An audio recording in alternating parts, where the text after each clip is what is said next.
At 75, a cultural critic's words reverberate like a thunderclap in the quiet sanctum of Bob Dylan's untouchable legacy. Long celebrated as the voice of his generation, Dylan is now cast in a stark, unflattering light. Accusations of plagiarism and deception are nothing new to the legendary songwriter, but recent claims add a darker hue to the portrait of a man whose words once defined rebellion and freedom. Think of this: a folk hero revered for his lyrical genius, now accused of being a cunning recycler of other people's work. The allegations have rekindled an old debate, and with new examples surfacing, they strike at the very core of Dylan's authenticity. Back in 2010, Joni Mitchell, one of the most respected voices of her generation, shattered the unspoken reverence surrounding Bob Dylan. With the blunt force of her words, she called him out as a plagiarist and a fake. It was a statement that hit like a thunderclap, a grenade hurled into a room packed with Dylan loyalists. The music world froze, stunned by the audacity of one genius to call another an imposter. And yet the shockwaves quickly dissipated. Critics and fans alike brushed off Mitchell's comments, framing them as the bitter rant of a rival. Think of this: Mitchell, the woman who wrote some of the most introspective and honest music of the 20th century, warned us that Dylan's celebrated authenticity was nothing more than an elaborate illusion. But her voice was drowned out in the cacophony of adoration for a man seen as untouchable. At the time, her words were dismissed, an inconvenient truth too uncomfortable to confront. Now, with mounting evidence, Mitchell's comments take on an eerie prescience, like the warning of a prophet no one wanted to believe. Mitchell's critique went deeper than lyrics. She didn't just accuse Dylan of borrowing melodies or lifting phrases; she claimed his entire identity was built on borrowed pieces. "He's not authentic at all," she declared, suggesting that even his enigmatic mystique, the very thing that made him an icon, was stitched together from the personas of others. Picture this: the man who sold us an image of a wandering troubadour, the ultimate individualist, secretly piecing together his identity like a collage from the scraps of other artists' lives. Mitchell's accusation wasn't just about plagiarism, it was about deception on a much larger scale. To her, Dylan wasn't just borrowing tunes, he was borrowing the very essence of what made him legendary. She described his mystique as a construct, a carefully curated facade designed to dazzle audiences and conceal the patchwork of borrowed ideas underneath. And yet, the world turned a blind eye. How could a man who spoke so eloquently about truth and freedom possibly be a fraud? It was a question no one wanted to ask. Mitchell's accusations landed with the force of a betrayal, but they also carried a note of inevitability. She spoke of Dylan with the frustration of someone who had seen the truth long before others dared to. To her, his rise was not a story of unfiltered genius but a tale of strategic manipulation, a calculated ascension built on the uncredited work of others. Think of her words as a warning: the cracks in Dylan's pedestal were always there, invisible to those too entranced to look closely. Mitchell saw what the rest of us refused to: an artist whose brilliance was not entirely his own. And yet her warnings went unheeded. The cultural machine continued to elevate Dylan to near mythic status, turning a blind eye to the mounting evidence. The irony is bitter. Mitchell, a woman celebrated for her ability to see and articulate emotional truths, found her own truths dismissed when they threatened the legacy of a man the world wasn't ready to question. Today, Mitchell's words are more than a critique, they're a challenge to everything we thought we knew about Bob Dylan. The very idea of him as a lone genius, a singular voice crying out against the establishment, is now under scrutiny. Was he a prophet, or just a plagiarist with impeccable timing? Joni Mitchell, often overshadowed by Dylan in conversations about 20th century songwriting, has emerged as a crucial voice in this reckoning. Her critique forces us to confront uncomfortable questions: how much of Dylan's legacy is truly his? How many others, forgotten or ignored, contributed to the empire he built? It's a dramatic turn of events, one that paints Mitchell not as a bitter rival but as a Cassandra, a truth-teller cursed to be ignored until it's too late. As the cracks in Dylan's reputation grow deeper, her words echo louder, demanding attention. In the court of public opinion, it seems the case against Dylan is far from closed, and Mitchell, at last, is being heard. One of Dylan's more glaring controversies surrounds his 2006 song Rollin' and Tumblin' from Modern Times. The track's melody is nearly identical to a 1929 blues tune by Hambone Willie Newburn.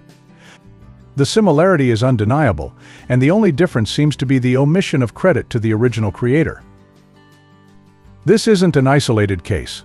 Albums like Love and Theft, ironically named, contain lyrics and themes eerily similar to obscure literary works, such as those by Japanese author Junichi Saga. Dylan has brushed off these accusations as homage, but critics argue it's theft disguised under the cloak of admiration. The anthem that defined a generation, Blowin' in the Wind, has its roots in the African-American spiritual No More Auction Block. The melody is hauntingly similar, yet Dylan's name appears as the sole creator. Critics point out the bitter irony: a song that championed equality and freedom may owe its success to an uncredited cultural heritage. It's a poignant example of how Dylan's greatest works often draw from sources whose contributions go unnoticed, raising questions about integrity in the art of songwriting. Early in his career, Dylan recorded House of the Rising Sun for his 1962 debut album. The song is a traditional folk tune, but Dylan's version bears a striking resemblance to Dave Van Ronk's arrangement. Van Ronk, a contemporary of Dylan in the Greenwich Village folk scene, later revealed his surprise and frustration when he learned Dylan had recorded the song without consulting him. This was no accident. Van Ronk had been performing his version for years, and Dylan, by including it on his album, effectively took ownership of the arrangement. For a young artist just starting out, it was a calculated move, but one that left Van Ronk feeling betrayed. The bittersweet breakup song It Ain't Me, Babe, is widely regarded as one of Dylan's most poignant works. But some have pointed out its similarities to the themes and tone of Italian poet Cesare Pavese. Pavese's works explore rejection, solitude, and emotional detachment, concepts mirrored in Dylan's lyrics. While it's not unusual for songwriters to draw inspiration from poetry, Dylan's critics argue that his use of such material often blurs the line between influence and appropriation. The fact that no acknowledgement was given only deepens the controversy. The accusations against Dylan extend beyond his songs. His personal life has been marked by betrayal and opportunism, critics allege. Joan Baez, the folk icon who championed Dylan's career in its early days, was cast aside when her influence was no longer needed. Dylan's marriage to Sarah Lowndes, which ended in 1977, was similarly fraught. Reports of infidelity and emotional distance paint a picture of a man more committed to his art than to the people in his life. While such behavior is not unusual in the world of creative geniuses, it adds another layer of complexity to Dylan's controversial legacy. Even Dylan's celebrated album Blood on the Tracks has come under scrutiny. Critics argue that songs like Tangled Up in Blue borrow narrative elements from the works of F. Scott Fitzgerald and Anton Chekhov. While Dylan has admitted to drawing inspiration from literature, the line between homage and plagiarism is once again called into question. Moreover, the album's emotional depth is often attributed to Dylan's tumultuous relationship with his ex-wife Sarah. Critics suggest that he used their shared history to craft songs that resonated with millions, profiting from personal pain while disregarding the impact on those involved.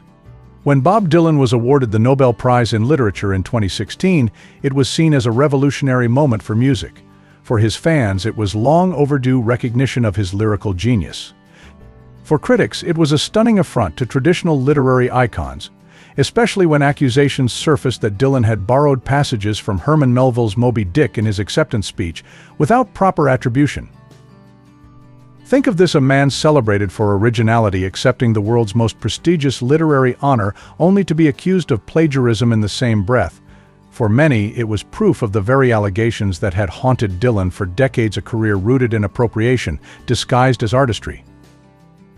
Dylan's reaction to the honor only deepened the controversy. For weeks, he ignored the Nobel Committee's attempts to contact him, leaving the world to wonder if his silence was an act of defiance or simple apathy. When he finally acknowledged the award, his response was cool and distant, calling it amazing yet hard to believe. Critics saw this as another insult, a casual dismissal of a prize meant to cement his legacy. Was he too humble to care or too arrogant to bother? When Dylan skipped the Nobel ceremony, he sent Patti Smith to perform in his place. During her rendition of A Hard Rain's a Gonna Fall, she stumbled, forgetting the lyrics mid-song. While her vulnerability moved some, others saw the moment as emblematic of the entire controversy: a borrowed performer faltering in a borrowed moment. For his defenders, the Nobel controversy was overblown, a misunderstanding of Dylan's artistic style. They argue that his genius lies in weaving influences into something greater. For his detractors, it was the culmination of a career built on appropriation. The prize, meant to crown his legacy, instead reignited debates about his authenticity. How can a man accused of plagiarism be celebrated for originality? For his critics, it wasn't just irony, it was poetic justice. The Nobel Prize, once a crowning achievement, now stands as a symbol of the contradictions that have always defined Bob Dylan, a man lauded as a genius, yet shadowed by accusations of theft. For fans, these revelations are not just disappointing, they're devastating. Dylan's songs were more than music, they were anthems for a generation seeking truth in a chaotic world. To learn that some of those truths may have been borrowed or outright stolen is a betrayal that cuts deep. Picture this, the voice of a generation, now silenced by accusations that cast a long shadow over his legacy. The man who once stood as a beacon of authenticity is now seen by some as the ultimate fraud. For Dylan's defenders, his genius lies in his ability to synthesize influences into something greater than the sum of its parts. For his critics, it's a career built on deception. Whichever side you choose, one thing is clear: Bob Dylan's legacy, once untouchable, now stands on shaky ground. The reckoning has begun, and it's a storm that shows no sign of passing.